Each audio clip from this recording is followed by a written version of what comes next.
guys, it's Megan, and today I'm going to be reviewing episode 1 of The Broken World by Zolinerzak Animations. I'm not going to do any real intro, let's just go ahead and start the review.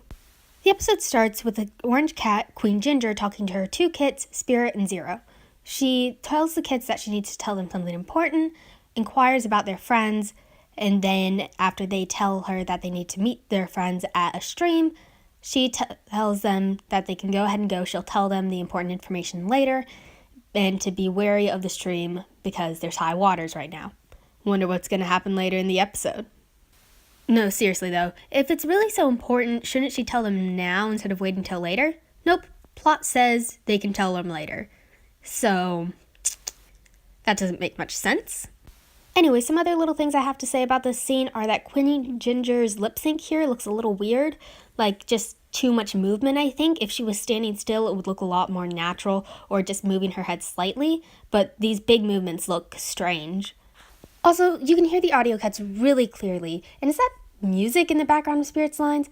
You might want to make sure that your voice actors don't have any background sound in their lines, and adding some background music into the full project might actually help smooth over the cuts between audio.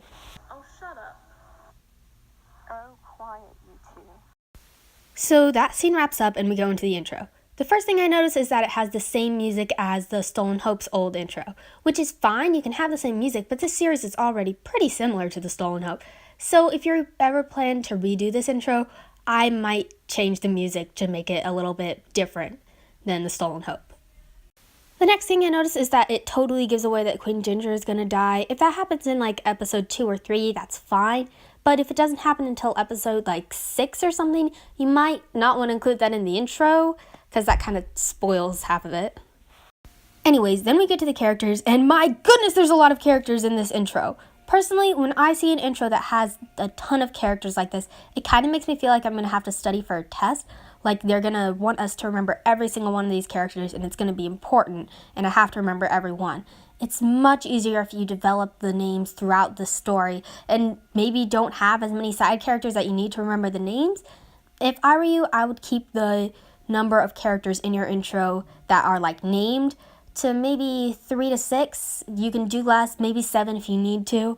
But if you do, this has 19 characters in it that are named. Like, narrow it down a bit. You can still show the other ones, but don't put their names by it. That makes the viewers feel like they're going to have to study for it. Once again, just reveal it through the plot. It makes it much more natural. After the intro plays, we have a scene where Zero and Spirit meet up with their friends Damien and Jack. They talk for a few seconds before realizing that Spirit has actually fallen into the river, big surprise there, and go off to save her. Honestly, I find this part of the episode actually really choppy and really hard to follow. See, between each set of movement or each character's lines, there's like a black screen for a few seconds before it goes on to the next part, which just is really distracting, and like I said, it makes it feel choppy, and it distracts from the whole picture of the episode, making it feel more detached and making, at least for me, the viewer not as interested in the story. It makes it harder to follow. So I don't know if that's a problem with your editing software or if it's just something you added in for some reason, which I would just take that out. It makes the episode not as good. There are also some points where the movements look really stiff, like where Jack pushes Damien over. That looks weird to me, and also when Jack pulls Spirit out of the stream. I feel like if you had maybe animated that a little bit more or shown something leading up to that, it would have helped like unite it with the rest of the project. One last thing with this scene is I noticed that you're using interchanging like drawn backgrounds and photo backgrounds. There's nothing wrong with using photo backgrounds, but the switching between photo, which you can see there, and like drawing, which you can see there, it's just a complete mix, and it looks a little weird when put together. But that's just more of a minor thing, so on to the next scene. We cut scenes to nighttime where Winter, King Ravine, and Hunter are in a little area of the forest. Who knows why, really, but basically what happens is they confront Hunter, and apparently Winter was Hunter's mate, I think, and then they kill him. I'm really confused as to the reasoning behind this murder.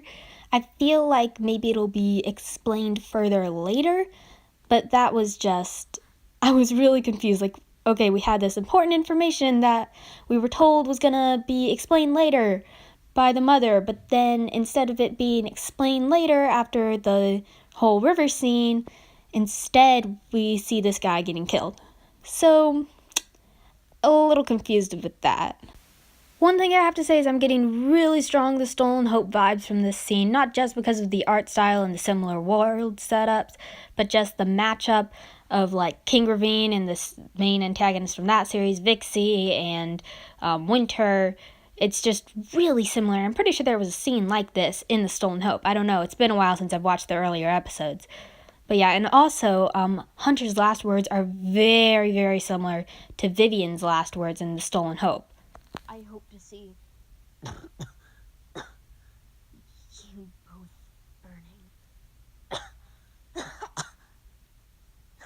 in hell one day. So yeah, coincidence? Probably.